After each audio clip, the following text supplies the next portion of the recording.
బృహస్పతి కర్కాటక రాశిలోకి ప్రవేశిస్తున్నారు. దీని ప్రభావం ద్వాదశ రాశులపై పడుతుంది. మీ రాశిపై ఎలాంటి ప్రభావం ఉంటుందో చూడండి. నమస్కారం. ఆర్వీఆర్ టీవీకి స్వాగతం. జ్యోతిష శాస్త్రంలో అత్యంత కీలకమైన గ్రహ మార్పులకు సమయం ఆసన్నమైంది. జూన్ 2వ తేదీ నుంచి గురువు అంటే బృహస్పతి కర్కాటక రాశిలోకి ప్రవేశిస్తున్నారు. అలాగే రాశులపై శనిగ్రహ ప్రభావం కూడా కీలక మార్పులను తీసుకురాబోతుంది. ఈ అరుదైన గ్రహ సంచారాల ప్రభావం మేషరాశి నుంచి మీనరాశి వరకు వారి జీవితాలపై ఎలా ఉండబోతోంది? ఎవరికి అదృష్టం కలిసొస్తుంది? ఎవరు జాగ్రత్తగా ఉండాలి? ఉద్యోగం, వ్యాపారం, ధనం, ఆరోగ్యం, వివాహం, కుటుంబం ఏ రాశి వారికి ఎలా ఉండబోతోంది? ఇలాంటి ఆసక్తికరమైన అంశాలని ఈరోజు తెలుసుకుందాం. మనతో పాటు జ్యోతిష్య కేసరి శ్రీ చిర్రావూరి అనంత శర్మ గారు మనతో ఉన్నారు. గురువు గారిని అడిగి మరిన్ని విషయాలు తెలుసుకుందాం. నమస్కారం గురువుగారు. గురుగారు, జూన్ 2వ తారీఖున గురుడు కర్కాటక రాశిలోకి వస్తున్నాడు. అయితే దానివల్ల కుంభరాశి వారికి ఎలాంటి ప్రభావం ఉంటుంది? వాళ్ళు చేసుకోవాల్సిన పరిహారాలు ఏంటనే విషయాలని తెలియచేయండి. కుంభరాశి వారికి క్రియాశీలత చాలా ఎక్కువ. నిండుకుండ తొణకదు అంటారు కదా, అలాగా అక్కడ ఆలోచనలు చాలా విశేషంగా ఉంటాయి. అయితే పనికి స్వయంగా పూనుకోవడము అంటే శ్రమ పడడము అనే లక్షణం కొంచెం తక్కువ. ఆ కారణం చేత పని సులభంగా అవ్వాలంటే ఎలాగా అనే ఆలోచన ధోరణి సహజంగా వీళ్ళలో ఎక్కువగా ఉంటుంది. ఈ లక్షణానికి తగినట్టుగా ఎదుట వ్యక్తి దగ్గర నుంచి వచ్చే సహాయ సహకారాలని బట్టి వీళ్ళ యొక్క ప్రవర్తన మారవలసి వస్తూ ఉంటుంది.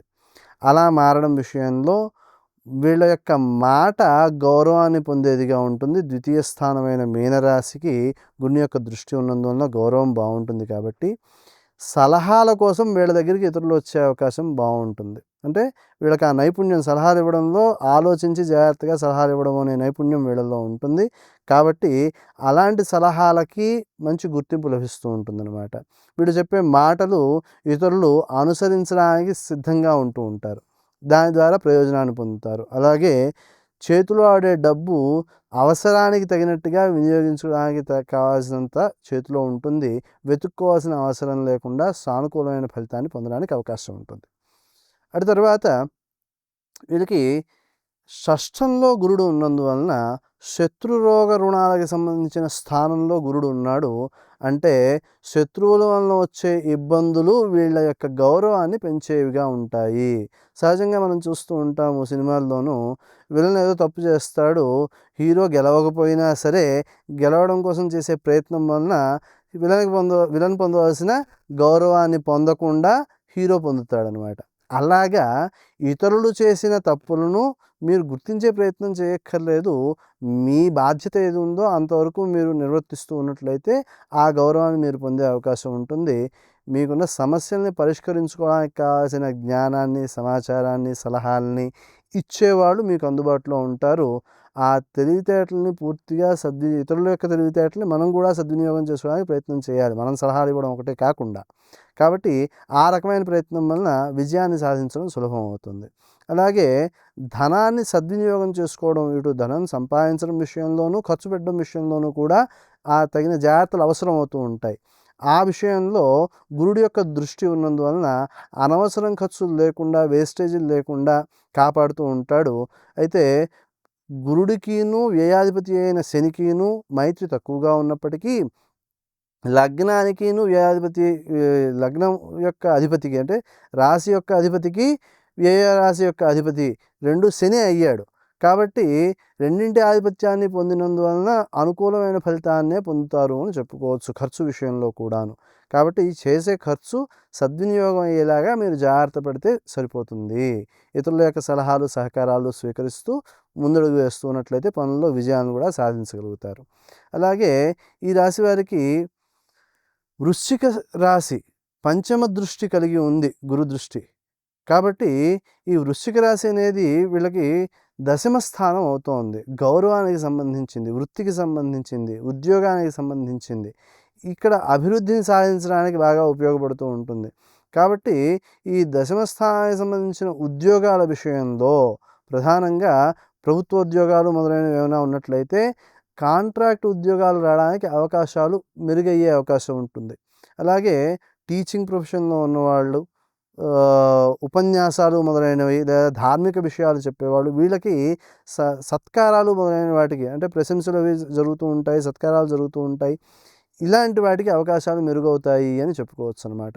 ఈ రకంగా కుంభరాశి వారికి విశేషమైన అభివృద్ధి, గౌరవము, మాట విలువ, సమాజంలో ఒక మంచి స్థానము ఇవన్నీ పొందుతారు అని చెప్పడానికి అవకాశం బాగుంటుంది. దాన్ని సద్వినియోగం చేసుకోవడానికి ప్రయత్నం చేయాలి. ప్రధానంగా మాట విలువ బాగుంది కాబట్టి అపార్థాలు రాకుండా చూసుకుంటూ ప్రత్యేకమైన కృషితో అభివృద్ధిని సాధించాలి. వీరు సదాశివ కుటుంబిన్యై నమః అనే మంత్రం చేసుకుంటూ ఉండడం వలన ఈ కుంభరాశి వారికి అనుకూలమైన ఫలితాలు చాలా విశేషంగా ఉంటాయి. ఏమిటి అంటే కుటుంబం యొక్క సహకారం వలన అభివృద్ధి కలగడము అనే లక్షణాన్ని మనం ఇక్కడ చెప్పుకోవచ్చు అనమాట. కాబట్టి ఈ గురుదృష్టి యొక్క ప్రభావం వలన ఈ రాశి వారికి పూర్తి అనుకూలమైన ఫలితాలను మనం అర్థం చేసుకోవచ్చు. గురువుగారు, గోదావరి పుష్కరాల సమయంలో అసలు ముహూర్తాలే ఉండవు అని చెప్తూ ఉంటారు. అది ఆ ప్రాంతానికే పరిమితమా లేదా అందరికీ ఉండవా? అందరికీ సామాన్యంగా అర్థం కావడం కోసం అదిగో తేదీ నుంచి పుష్కరాలు అని ప్రచారం తొందరగా అయిపోతుంది. ఆ ప్రచారం అవుతుంది కాబట్టి సామాన్యులందరికీ అర్థమవుతుంది కాబట్టి పుష్కరాల సమయం నుంచి ఆ పుష్కర సంవత్సరం అంతా కూడా ముహూర్తాలు ఉండవు అనే విషయాన్ని చెబుతారు. ఈ చెప్పడం ఎవరికి? సామాన్యుల కోసం. కానీ దాన్ని ఎలా అన్వయం చేశారు? గోదావరి పుష్కరాలు కదా! గోదావరి పుష్కరాలు అయితే మాకేమైంది? మేము కృష్ణా జిల్లా వాళ్ళము, మాకు పట్టింపు లేదు. ఆ సమయంలో మేము చేసేసుకోవచ్చు అని ఎవరికి సొంతానికి వాళ్ళు కొత్త విధానాన్ని అనుసరించడం ప్రారంభిస్తున్నారు. అయితే నిజానికి పుష్కర సంబంధం కాదక్కడ. ఒక రాశి నుంచి మరో రాశిలోకి ప్రవేశించినప్పుడు దానికి అనుబంధంగా వచ్చే ఇప్పుడు మనకి కర్కాటకంలోకి యమునా పుష్కరాలు వస్తాయి. ఈ కర్కాటకంలో గురు ప్రవేశం వచ్చినప్పుడు. ఆ తర్వాత అక్టోబర్‌లో మళ్ళీ అక్కడి నుంచి మార్పు వచ్చినప్పుడేమో మనకి గోదావరి పుష్కరం ప్రారంభం అవుతుంది. అయితే ఈ మార్పు అనేది మనకి పుష్కరానికి అనుబంధంగా వస్తున్నది కాదు. మార్పు వలన పుష్కరం వస్తోంది. కాబట్టి గురుడు మారినప్పుడు సింహరాశిలోకి మారినప్పుడు గోదావరి పుష్కరాలు వస్తాయి. ఆ సమయం సంవత్సరం అంతా కూడా మనకి ముహూర్తాలుండవు అనేది అక్కడ చెప్పబడిన నియమం. ఇలా ముహూర్తాలుండవు అని చెప్పి ఎప్పుడైతే నియమం చెబుతున్నారో గురుడు సూర్యుని యొక్క రాశిలోకి ప్రవేశించినందువలన సూర్యునితో అనుబంధం ఎప్పుడైతే ఉంటుందో ఆ అనుబంధం వలన తన యొక్క బలాన్ని కోల్పోతాడు అని చెప్పడం. ఈ బలాన్ని కోల్పోతాడు కాబట్టి ఆ సమయంలో ముహూర్తాలు ఏమీ పెట్టుకోవడం మంచిది కాదు. గురువుగారు, అసలు గురుగ్రహం ఇచ్చే ప్రత్యేకమైన ప్రభావాలు ఏంటి? గురుడు ఒక రాశిలోంచి మరొక రాశిలోకి వెళ్ళినప్పుడు మనకు ప్రత్యేకించి చెప్పే సందర్భాల్లో ఈ రాశి మార్పు జరిగేటప్పుడు ఏ రాశిలోకి వస్తోందో ఆ రాశి వారు, ఏ రాశిలోంచి వెళ్ళిపోతుందో ఆ రాశి వారు ఇద్దరూ కూడా ఖచ్చితంగా గురుగ్రహానికి సంబంధించిన శాంతి చేయించుకోవాలి అని చెప్పడం జరుగుతుంటుంది. ఎందుకు అంటే గురుడు శుభుడే అయినప్పటికీ కొన్ని దోషాలని కూడా ఇస్తాడు. ఏ రాశిలోకి వస్తోందో ఆ అధిపతితో ఉన్న సంబంధం అంటే మైత్రి ఉందా, శత్రుత్వం ఉందా, ఇలాంటి సంబంధాన్ని అనుసరించి అలాగే ఈ ఆధిపత్య శుభత్వాలు ఉంటూ ఉంటాయి జాతకరీత్యా. వాటితో వచ్చే అనుబంధాలు మళ్ళీ వేరేగా ఉంటాయి. జాతకం రీత్యా గురుడు మేలైన వాడా, మేలు చేసేవాడా కాడా అనే లక్షణాన్ని చూసుకోవాలి. ఇవన్నీ పరిశీలించుకుని అసలంటూ ముందు శాంతి చేస్తే ఈ దోషాలు ఏమైనా ఉన్నట్లయితే ఆ దోషాలు ఉపసంహరించబడతాయి ఒక స్థాయి వరకు. ఎంత ఎక్కువ చేస్తే అంత మంచిది. అదే మంచి చేసే లక్షణం ఉన్నట్లయితే ఆ మంచి ప్రభావాన్ని మనం అనుభవించగలుగుతాము.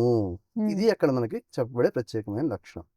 ఆ కారణం చేత మనము గురుని యొక్క సంచారాన్ని చాలా శ్రద్ధగా చూసుకుంటూ ఉండాలి. అదీకాక లౌకిక విషయాల కంటే ఆధ్యాత్మిక విషయాల యందు ఎక్కువ ఆసక్తి చూపించవలసిన అవసరము ఈ మార్పు అనే సందర్భంలో ప్రత్యేకించి చెబుతూ ఉంటారు. కాబట్టి ఈ గురుని యొక్క సంచారాన్ని ప్రత్యేకమైనదిగా మనం గుర్తించడం జరుగుతుంది జ్యోతిష్ శాస్త్రానుసారం. గురువుగారు, కుంభరాశికి సంబంధించి చాలా చక్కటి విషయాల్ని తెలియజేసినందుకు ధన్యవాదాలు. చూసారుగా, చిర్రావూరి అనంత శర్మ గారు గ్రహాల మార్పు గురించి చాలా చక్కగా వివరించారు. అలాగే మేషరాశి నుంచి మీనరాశి వరకు ప్లేలిస్ట్లో వీడియోలు మీకోసం ఉంచాం. వాటిని చూడండి. మరిన్ని ఆధ్యాత్మిక విషయాల కోసం ఆర్వీఆర్ టీవీని సబ్స్క్రైబ్ చేసుకోండి. నమస్కారం.